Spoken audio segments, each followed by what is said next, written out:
Hello friends, Tamil மூலம் ஹிந்தி பேச கற்றுக்கொள்ளுங்கள். இந்த வீடியோ சீரியஸில் நம்ம இன்றைக்கி பார்க்க போகிறது கான்சனன்ஸோட பார்ட் 2. ப்ரீவியஸ் வீடியோவில் நம்ம கா, சா இந்த வரிசைகளுடைய வார்த்தைகள் என்னென்ன, அது எப்படி எழுதுறதுன்னு பார்த்தோம். இந்த வீடியோவில் தா மற்றும் டா வரிசை என்னங்கிறத பார்ப்போம். அதோடு சேர்த்து அதுக்கு உண்டான ஒரு வார்த்தையாகவும் நம்ம என்ன பார்ப்போம். இப்போ உங்களுக்கு வீடியோவில் நான் காட்டுறது இந்த மொத்த மெய்யெழுத்துக்களுடைய ஒரு தொகுப்பு. இது கூகுளிலேருந்து டவுன்லோட் பண்ணதான், என்னுடைய ஓன் க்ரியேஷன் கிடையாது. ஒரு ரெஃபரன்ஸுக்கு நீங்கள் இதை பார்த்துக்கோங்க. அண்டு ப்ரொனவுன்சியேஷனும் இதில் ஆட் ஆகிருக்கும். இப்போ நம்ம பார்க்க போகிறது டா வரிசை. முதல் எழுத்து டா. டமாட்டர், தக்காளி அதோடைய அர்த்தம். ஸோ ஸ்பெல்லிங் பார்த்துக்கோங்க. டா மா நெடில், அது வந்து உயிர்மெய் எழுத்து. டா ரா, டமாட்டர். அடுத்து டட்டேரா.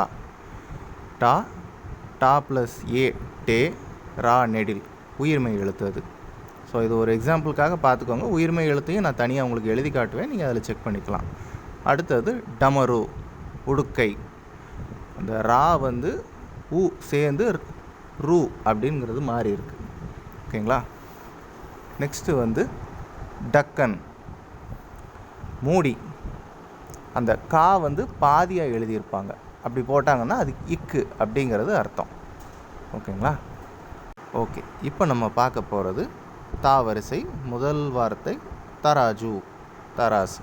அந்த தா வந்து சாதாரணமாக நீங்கள் தா அப்படின்னு சொன்னாலே போதுமானது. ஓகேங்களா? ரெண்டாவது தா தான் ஒரு சின்ன அழுத்தம் இருக்கும். தா, தன், மடி, தன். கொஞ்சம் ஒரு மைனூட்டாக தான் இருக்கும். நீங்கள் அடுத்தடுத்த வார்த்தைகளை யூஸ் பண்ணுறப்போ உங்களுக்கு தெரியும். அடுத்த வார்த்தை தவாத், மைக்கு வலை. இது கொஞ்சம் தா அப்படிங்கிற மாதிரியான வார்த்தை.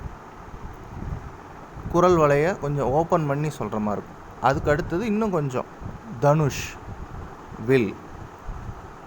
ஓகேங்களா? தா தா தா தா, இதுதாங்க. ஓகே, இப்போ நம்ம ப்ரீவியஸ் லெசன்ஸில் நம்ம என்ன பார்த்தோம் அப்படிங்கிறதையும் நம்ம பார்ப்போம். முதல் வார்த்தை களம், பேனா. ரெண்டாவது கட்டியா, கட்டில். ஓகேவா? முதல் கா, இக்க, கா. கதா, கதையாயுதம். ஓகே, கதாயுதம். அடுத்தது கட்டியால், முதலை. கொஞ்சம் அந்த குரல் வழி ஓப்பன் ஆகும் உங்களுக்கு. சாவரிசை சர்க்கா, ராட்டை. ஓகேங்களா? ரெண்டாவது சடி, குச்சி. சாவரிசை உண்டு, சாவரிசை உண்டு, நம்ம அது பார்ப்போம். ஜிலேபி. ஓகேங்களா? அது பெயர் சொல். ஜாலை எனக்கு வார்த்தை அமையலைங்கனால நான் உயிர்மெய் எடுத்திருக்கேன். ஜர்னா, அருவி. ஓகேங்களா? இப்போ வரைக்கும் உங்களுக்கு புரிஞ்சிருக்கும்னு நினைக்கிறேன். வார்த்தைகளை கொஞ்சம் மனப்பாடமாக வச்சுக்கோங்க, அது நமக்கு ரொம்ப ரொம்ப முக்கியம். எழுத்துக்கள் முடிஞ்சோடனே நம்ம கிராமர் போவோம். கிராமர்லேருந்து சென்டென்ஸ் அமைக்கிறப்ப நமக்கு வார்த்தைகள் தேவைப்படும், நமக்கு ஞாபகம் இருக்கணும். ஓகேங்களா? பேசுகிறதுக்கு இந்த மூணுமே முக்கியப்படும். நன்றி, வணக்கம்.